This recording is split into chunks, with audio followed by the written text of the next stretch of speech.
Hey GMatters, this is John from Test Prep with another unofficial guide solution. This time it's problem 100 from the 2018 official guide, and that's on page 160 if you want to follow along.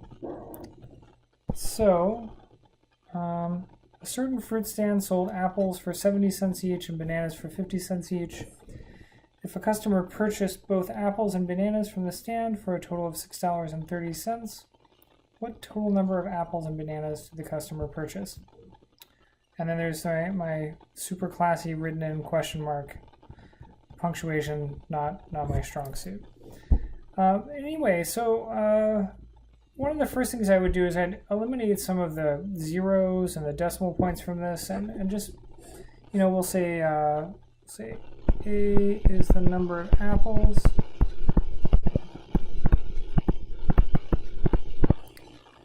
and B, number of bananas.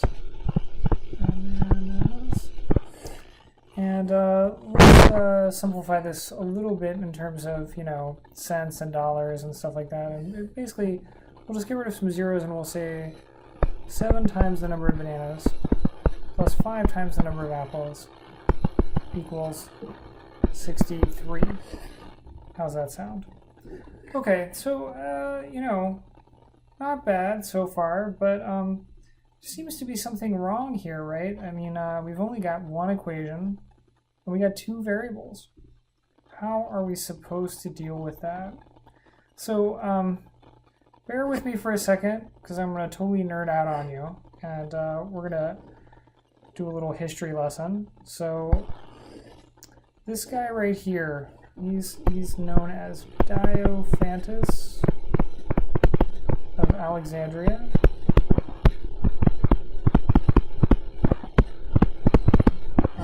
Greek dude,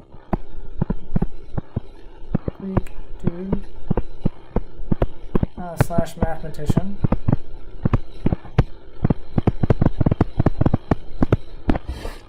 So, Diophantus was interested in algebra, and he was interested in solving equations, but he was only interested in integer answers. Only integer answers.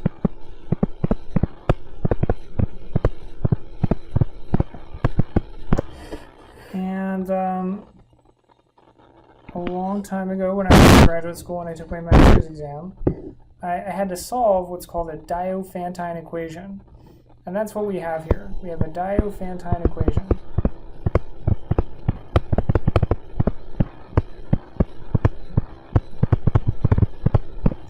And Diophantine equations look like this. ax plus by equals c.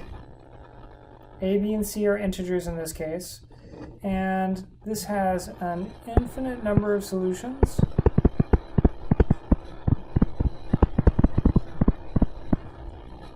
If the greatest common factor of A and B divides C. Now, of course, this is the GMAT, and so the greatest common factor is going to divide the constant. And of course, this is also the GMAT, and we're dealing with fruit. So we can't have negative fruit, negative bananas, negative apples. So we're not really worried about the infinite solutions. We're just going to find the one that's positive.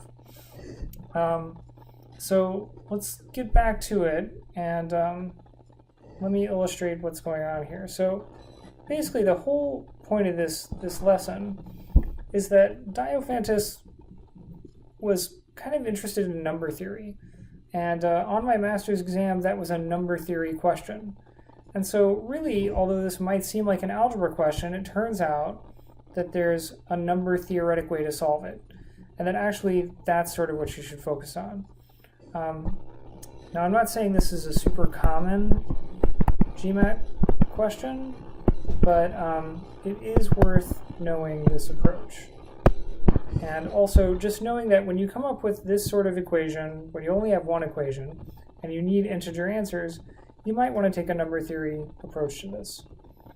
So let's see. What I'm going to do is I'm going to subtract 7b from both sides, and then I'm going to factor out a 7. 9 minus b.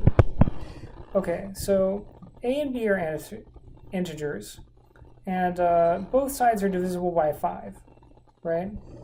Well, certainly 7 is not divisible by 5, so 9 minus b must be divisible by 5. So what does that mean? That means that b must be 4. Well, that was pretty cool, right? So we got 4 bananas, and so now we just need to do a little arithmetic, right? So we got 7 times 4 bananas plus 5 times some unknown number of apples equals 63. And so I get 5 apples equals 63 minus 28. And so 5 apples equals 35. And so the number of apples is 7.